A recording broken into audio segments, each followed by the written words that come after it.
Dear sisters and brothers in Christ, today's gospel pierces the heart. It's not just a story. It's a mirror held before our lives.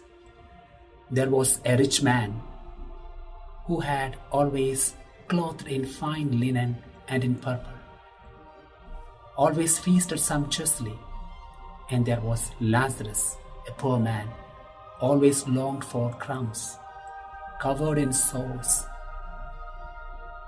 One had everything in life, but the other had nothing but God. We should make one thing clear. The sin of the rich man was not his wealth, but his indifference. And Pope Francis, in his encyclical Evangelii Gaudium, says, "We cannot love God by being deaf to the cry of the poor." And this rich man always stepped over Lazarus. He saw him, but he failed to see him with the eyes of mercy. He never beat him. He never shouted at him. His sin was silence. His sin was doing nothing. The golden-mouthed saint, St. John Chrysostom, says, whenever we fail to share our livelihood with the other, we are actually stealing and taking away their livelihood.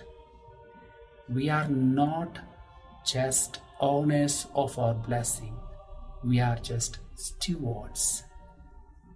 So, since we are stewards, we cannot own them.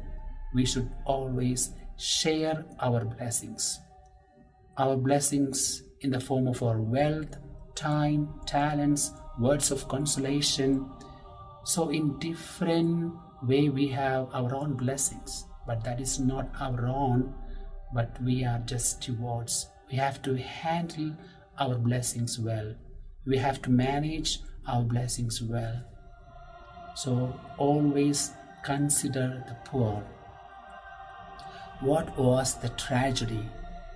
The tragedy was rich man realized everything so late.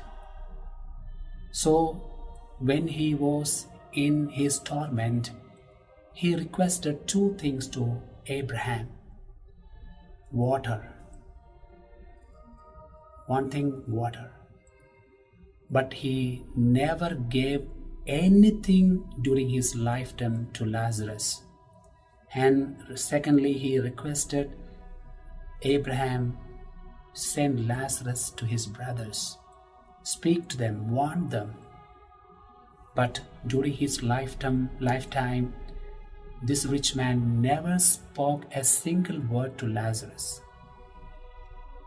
So everything is easy. We can ignore poor people.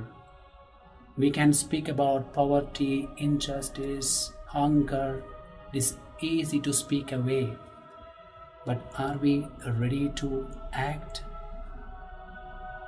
So Saint Gregory the Great always says, whenever we are ready to share our wealth with the other, we are not doing some acts of mercy, but we are just paying our own debts. So what we must do?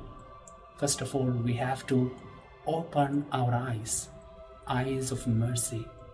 Secondly, we have to open our hands.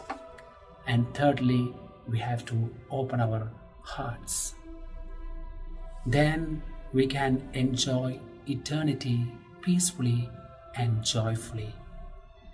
And we may think that it is overwhelming.